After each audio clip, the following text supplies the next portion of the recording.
Comment lâcher prise? Je voulais te faire une vidéo assez rapide sur ce sujet car il peut concerner tous les domaines de la vie. Peu importe le domaine dans lequel tu vas essayer d'avoir des résultats, que ce soit au niveau de ta carrière, au niveau de ta santé, de tes relations, peu importe, tu pourras utiliser cette technique, le lâcher prise, pour bien te sentir mieux, pour mieux appréhender tes émotions. Donc dans cette vidéo, j'aimerais te donner deux moyens de le faire si tu veux améliorer ton mental. Pour être plus performant, tu peux t'abonner à cette chaîne et activer la petite clochette pour ne rien louper. Donc la première chose que je voulais te dire par rapport au lâcher prise, c'est que tu peux d'une part lâcher prise en acceptant ta situation, accepter tes conditions de vie, c'est-à-dire la situation dans laquelle tu es aujourd'hui, dans un domaine de ta vie qui peut-être n'est pas satisfaisant. Quand tu vas accepter en fait, parce que le lâcher prise c'est ça, c'est l'acceptation, ne pas s'opposer à ce qui est, c'est vivre avec et ne pas créer de résistance vis-à-vis de ce résultat, vis-à-vis de cette condition. Donc lorsque tu fais ça, en fait, tu vas supprimer la résistance et tu vas ramener en fait ton mental, tu vas calmer ton mental, tu vas ramener tes pensées à un niveau qui est apaisant, un niveau de calme qui va te permettre de reprendre le dessus sur tes émotions. Donc ça, c'est la première manière de lâcher prise. Mais tu as une deuxième manière, c'est-à-dire que si les conditions de vie dans lesquelles tu es sont inacceptables pour toi et que tu as du mal à lâcher prise, à accepter ce qui se passe, tu peux lâcher prise par rapport à ce que tu ressens, par rapport à tes émotions.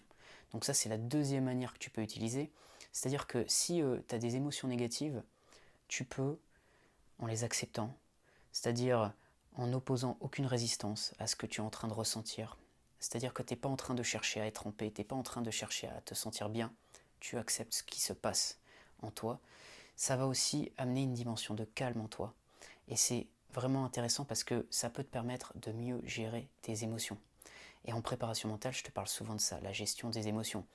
Le lâcher-prise, c'est une des conditions pour pouvoir mettre en place d'autres outils.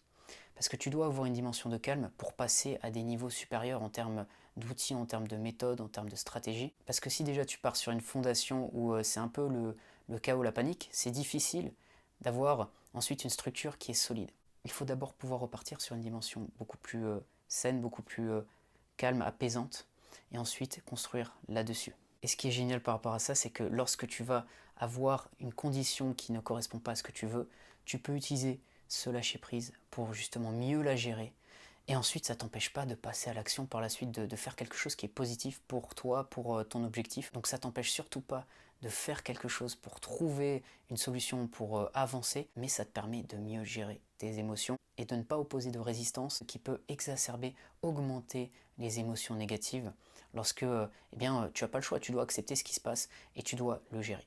Donc voilà ce que je vais te partager dans cette vidéo, j'espère que ça va t'aider. Si c'est le cas, tu peux mettre un j'aime, tu peux t'abonner à cette chaîne si tu veux d'autres contenus sur la préparation mentale. Et si tu veux faire un coaching personnalisé, tu peux me contacter, il y a mon email dans la description. Je te dis à bientôt pour une prochaine vidéo.